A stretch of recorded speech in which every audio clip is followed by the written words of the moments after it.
noite a todos. Uma mensagem dessa, né? Já podia dar por encerrado e pronto, né? Nessa questão também, hoje nós estamos aqui novamente, que quem iria fazer a palestra hoje era o balista de Rio Preto, né? E ele marcou a palestra em 2 lugares ao mesmo tempo. Então ele pediu para transferir a palestra dele, que a gente tinha deixado para a gente também, aqui da casa, né? Dia 15, que vai ser feriado também, né? E vai cair na segunda-feira. Então normalmente, né? Quando é assim, a gente deixa para nós aqui, porque as pessoas saem, vai viajar, vai passear, e somos sempre nós aqui, né? Então a gente sempre deixa aqui para as pessoas da casa. Nós colhemos então, fizemos uma palestrinha aqui já há bastante tempo, então a gente queria fazer assim uma, como é que fala? Um vale a pena ver de novo, né? Que a gente vai fazendo uma palestrinha assim, a gente vai pegando uma coisa aqui, outra coisa ali, né? E às vezes acaba modificando tanto que aquilo que a gente começou a fazer aqui na casa acaba sendo uma outra coisa quando a gente faz aí para fora, né? Emmanuel, ele tem uma citação que ele diz assim: pensar é criar.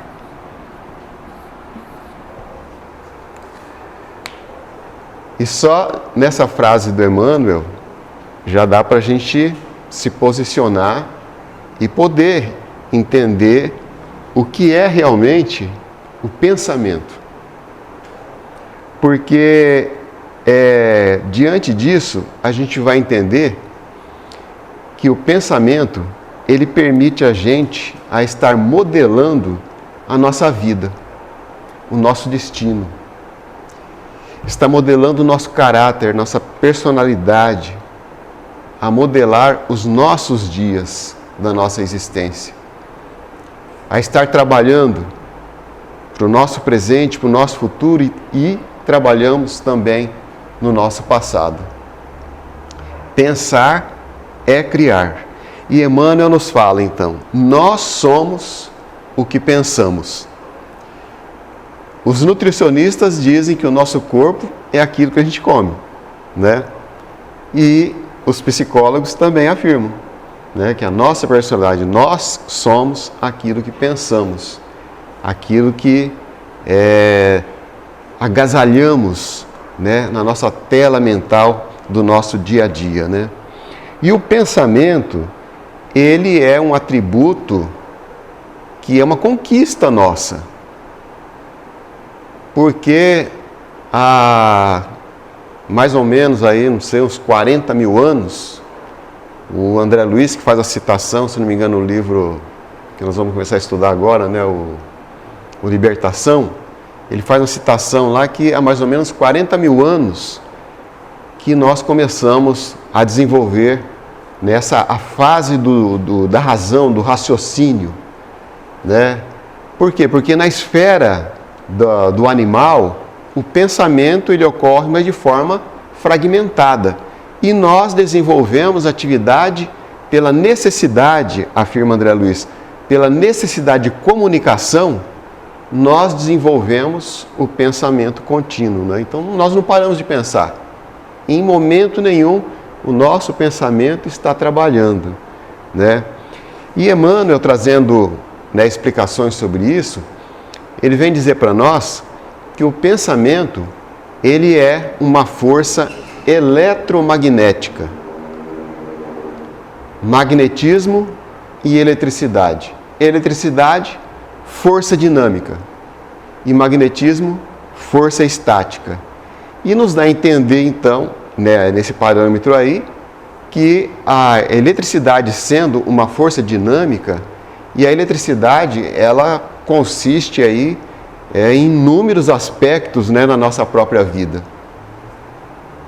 E o veículo próprio da própria eletricidade que existe no próprio universo é justamente o fluido universal.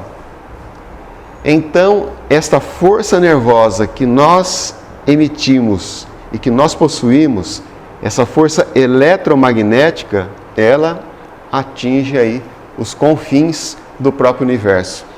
Porque o mesmo André Luiz coloca essa matéria, né, no livro Ação e Reação, dizendo que o pensamento, a velocidade com que ele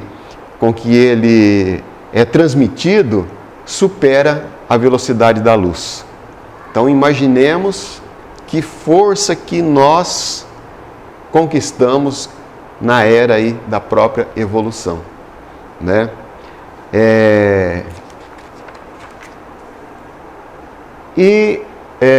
Analisando também essa situação, o pensamento sendo uma força eletromagnética constituído de magnetismo, com a atividade do pensamento contínuo, nós acabamos constituindo o quê? Um campo mental, uma atmosfera magnética, o que nós chamamos aura, que é justamente a formação trabalhada pelas emanações mentais que nós produzimos. Então, o próprio André Luiz, mas em outro livro, lá no Domínios da Mediunidade, ele vem dizer que cada pensamento ele tem a sua natureza diferenciada, com característicos e pesos próprios, adensando ou sutilizando o nosso campo mental, além de definir, né, esse padrão das nossas qualidades magnéticas, né?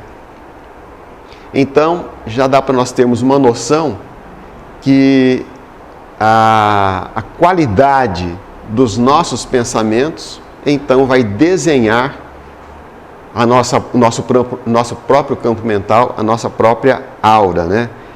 Pode adensar, mas pode sutilizar também de acordo com a natureza. Se eu estou com raiva, imaginemos isso. O que está acontecendo em torno de mim, nesse campo mental? Se eu estou extremamente triste, angustiado, o que está acontecendo? A minha aura vai estar pesada, adensada e, com certeza, escurecida.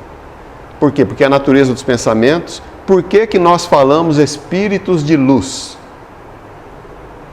Porque a natureza dos pensamentos daquele ser são somente condições iluminadas, que produz luz, né? Não está adensando, está sutilizando cada vez mais. Então, toda e qualquer criação mental que seja de forma positiva, né, como pensamentos de serenidade, de simplicidade, de alegria, de satisfação, pensamentos de esperança, pensamentos de saúde, pensamentos otimistas, de motivação, tudo isso faz o quê? Com que a gente se sinta cada vez mais leve. E é realmente. Por quê? Porque a pessoa que está extremamente triste, angustiada, nervosa, né? O que acontece? Ela nos dá a impressão que a pessoa está carregando um fardo muito pesado nas suas costas. E se for entender, está realmente. Porque o campo mental da pessoa está muito denso, escurecido, né? Pesado. E isso se transfere também para a fisionomia da pessoa, que acaba ficando carregada também, né? Tudo isso influenciado pelas forças mentais que a pessoa está agasalhando, né, em torno de si. É assim que o mesmo Emmanuel vem dizer para nós: é na forja viva do pensamento que nos escravizamos nos caminhos do sofrimento. Por quê? Porque a vida, ela tem, né,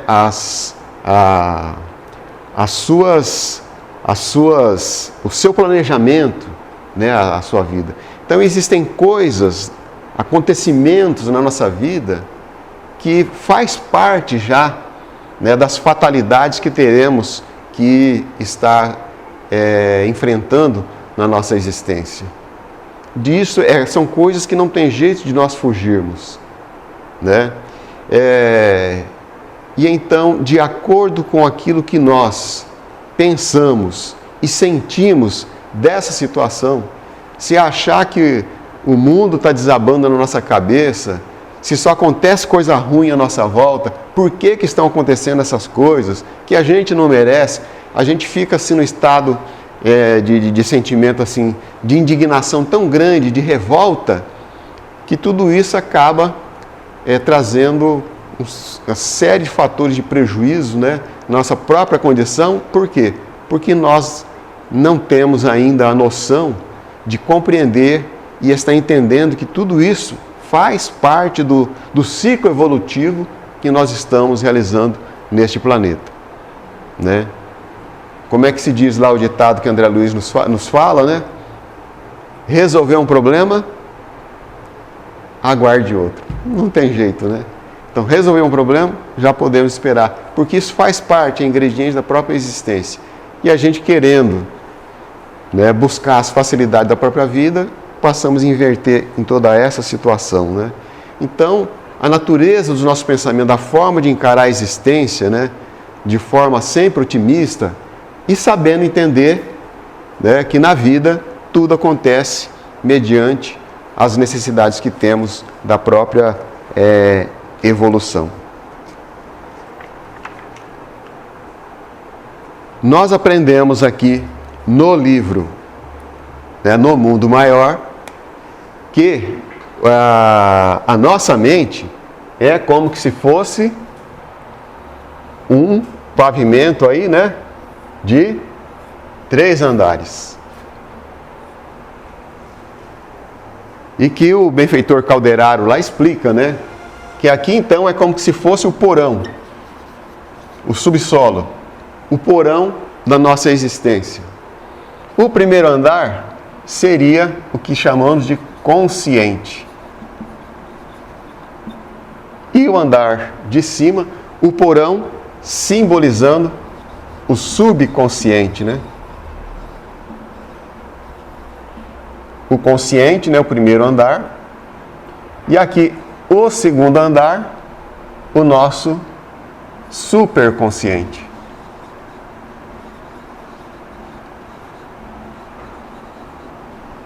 E ele faz uma analogia, subconsciente retratando, né, o nosso passado, o consciente o nosso presente e o superconsciente o nosso futuro. Daí então aquela expressão, o futuro está em nossas mãos, nós deveríamos mudar essa condição e entender que o futuro está na natureza dos nossos pensamentos, porque o pensamento está governando tudo, né? O passado já se foi, mas serve de base. Tudo o que nós somos, o que nós temos, né, da nossa natureza espiritual, são conquistas aqui do nosso passado, assim como as dívidas que nós temos perante as leis divinas, faz parte do passado. Então o passado está a experiência e está arquivado aqui no nosso subconsciente, no porão da nossa mente e influenciando diretamente o quê? O hoje, né? O presente. O nosso presente. O passado influenciando diretamente. Consequentemente, o nosso hoje vai influenciar o nosso amanhã, o nosso futuro.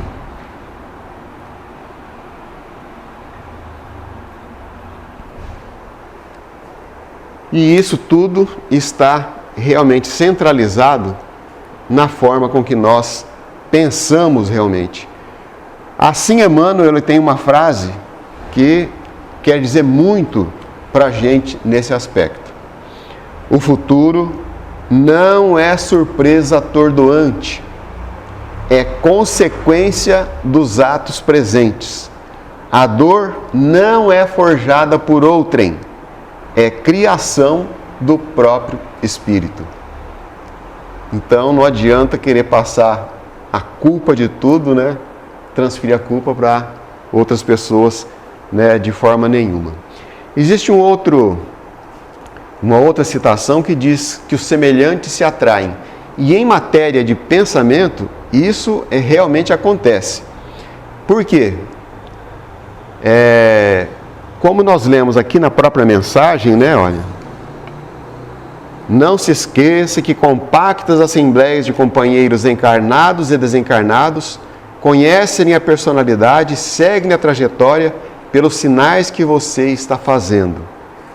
Quer dizer, as nossas amizades, sejam elas de natureza espiritual ou aqui dos encarnados, circula realmente, né, em torno daquilo que nós pensamos. Os amigos possuem as mesmas naturezas do que as nossas, né? Isso é de forma inegável. E os amigos espirituais também, né? Como o próprio André Luiz também está dizendo aqui, seus pensamentos revelam suas companhias espirituais, que todos temos, né? Então, os semelhantes, né? O magnetismo dos nossos pensamentos, das nossas forças mentais, vão atrair essas companhias, as nossas amizades, quer elas encarnadas ou não, também. E um outro fato, o nosso sistema imunológico. O nosso sistema imunológico, ele não enxerga a influência dos nossos pensamentos.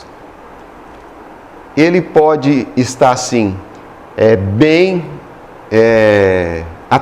sendo assim, bem atendido, ou ele pode estar sendo muito prejudicado pela natureza dos nossos pensamentos.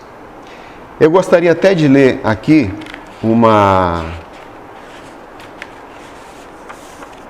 um trecho aqui de uma reportagem que nós pegamos, que dizendo assim, olha, praticamente tudo no corpo é regulado pelos hormônios.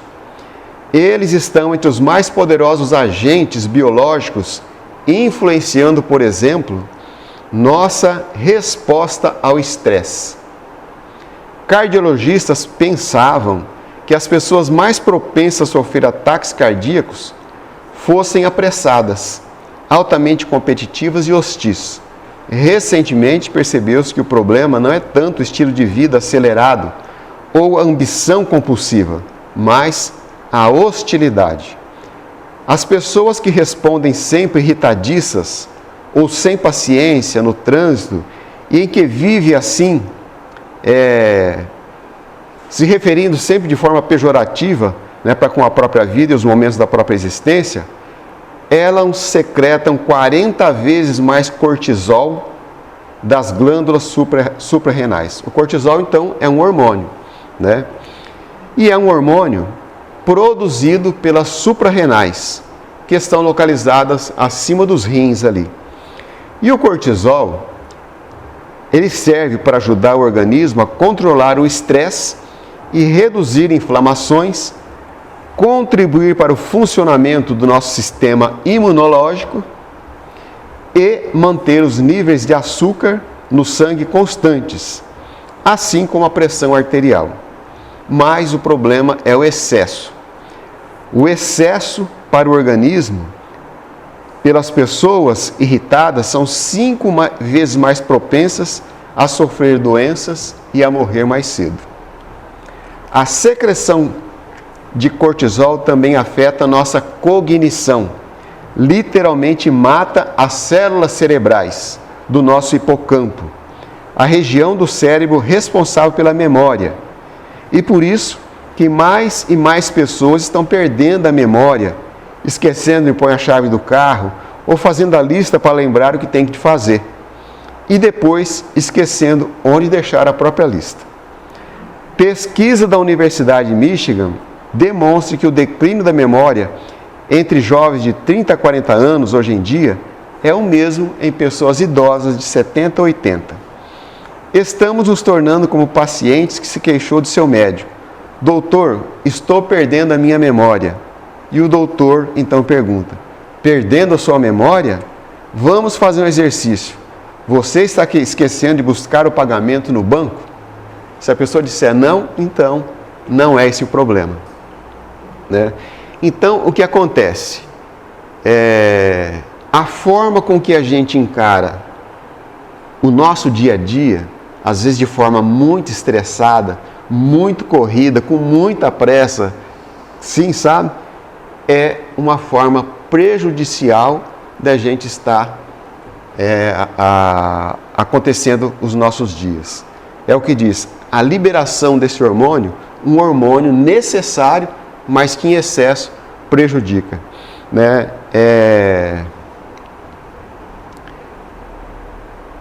O título, né, dessa lição, dessa reportagem chama As emoções governam a nossa vida. E isso é uma forma natural de podermos compreender que a natureza de tudo está realmente no nosso comportamento e na natureza dos nossos pensamentos, de forma com que a gente venha a acontecer aqui, né, a agitação, né, dos nossos dias aí. Que é necessário que a gente compreenda que é necessário a gente estar envolvido em mais serenidade, em mais calma, em mais paciência, em mais tudo, de forma assim com que a gente esteja controlando, né, a nossa vida com mais naturalidade, assim, né? A gente lembra também o caso do Jerônimo Mendonça, que certa feita aconteceu lá, né, uma hemorragia que aconteceu interna, e o Jerônimo foi levado às pressas, né, ao hospital, e os médicos disseram, olha, não tem o que fazer. O Jerônimo Mendonça, né, ele está em via de desencarnação. E a gente sabe que o Jerônimo Mendonça, ele era cego e tetraplégico, né? Mas ele falava e ouvia. E era muito amigo de Chico Xavier. Então, o Jerônimo, ele pediu como última coisa a fazer na sua vida, ir lá visitar Chico Xavier. De carro não podia, só se fosse de avião, que de carro ele não suportaria a viagem. E os amigos então se reuniram, colocaram o Jerônimo no avião e desceu lá em Uberaba. E o Chico estava fazendo a chamada peregrinação, né, visitando, né, as periferias da cidade e da pobreza da cidade. E quando o Chico volta, e o Jerônimo está lá deitado lá na sua maca, o lençol todo avermelhado. E o Chico então até brincou dizendo, mas o que está acontecendo com o nosso Jerônimo? Ele mais está parecendo uma rosa vermelha a se despetalar, né? E aí o Chico se aproximou e foi como que transmitindo um passe ali com a sua mão, ali conversando com o Jerônimo, mas como se estivesse transmitindo um passe. E pediu para que todos os companheiros ali, que viessem ali dar um abraço ali no Jerônimo, e todas as pessoas passaram, e vendo a situação do Jerônimo ali, né, deram um abraço no Jerônimo, e o Jerônimo disse que conforme o Chico passava as mãos por cima do seu abdômen, ele sentia como se fosse um tipo de choques de alta tensão que ocorria ali no seu abdômen, e ele sentiu que a hemorragia havia se estancado. E o Chico, então, conversando com ele, pediu para que ele fizesse a prece de encerramento dos trabalhos. E o Jerônimo, então, prontamente atendeu. Mas depois o Jerônimo quis saber o que havia acontecido. E o Chico então disse para ele, Jerônimo, o que aconteceu com você foi a síndrome do coitadinho. As pessoas vendo você nessa condição, cego, tetraplégico, nessa maca, nessa cama, sempre chegam com pensamentos aí, coitado do Jerônimo, que tristeza. E o Jerônimo foi agasalhando, né, essa condição mental. E o Chico até alertou ele, meu filho, se você está nessa condição, é por culpa própria realmente, é culpa do nosso passado. o que nós fizemos no nosso passado está governando os nossos dias de hoje. Então, meu filho, muita disposição para que a gente possa melhorar o nosso futuro. E acreditamos que o Jerônimo incorporou muito bem essas palavras do Chico, porque ele se transformou realmente a sua pessoa, né? E se transformou, né, nesse grande vulto que o Espiritismo tem, né, à nossa volta, e o Jerônimo como das grandes expressões dentro da nossa doutrina espírita, né? Tanto é que um dos seus amigos, certa feita, recebendo lá uma pessoa que estava com ideias de suicídio. Então esse amigo do Jerônimo falou assim: não, eu vou te levar para você conhecer uma pessoa. E levou então esse amigo para conhecer o Jerônimo. E chegou lá, esperavam o Jerônimo lá na sala da sua casa, e aquela pessoa ouvia que alguém cantava, porque o Jerônimo tinha um vozeirão, né, tremendo, né? E aquela pessoa começou a escutar, né, a pessoa cantando, né, toda alegre, toda feliz. E então alguém vem empurrando uma maca com a pessoa em cima, e era o Jerônimo. Então a pessoa disse assim: mas esse é o Jerônimo? Nessa condição? Não precisou nem conversar com o Jerônimo, porque a pessoa falou assim: poxa, eu aqui todo inteiro, saudável, querendo me matar, e um cara nessa situação todo feliz cantando aí, né? A pessoa só de ver aquela situação já se sentiu resolvida realmente. Então, a natureza dos nossos pensamentos, os pensamentos do Jerônimo estava trazendo a própria morte em torno de seus dias. Jesus, ele nos trouxe o remédio para tudo isso, em duas palavras, né? Em duas palavrinhas. Começa com a letra V? Exatamente, né? Vigiai. E vigiar o quê? Os nossos mais secretos pensamentos. Olha, eu acredito assim, sabe? Se a gente, por exemplo, vamos esquecer o horário que é mais difícil, para pegar os dois, né? Mas se a gente entendesse, né, a necessidade da gente estar vigilante com aquilo que nós pensamos, aquilo que nós sentimos, aquilo que nós estamos fazendo, porque tudo que se desvia do bem, das leis de amor, vai ser complicação para nós. Nós vamos estar atropelando a nossa própria condição de vida.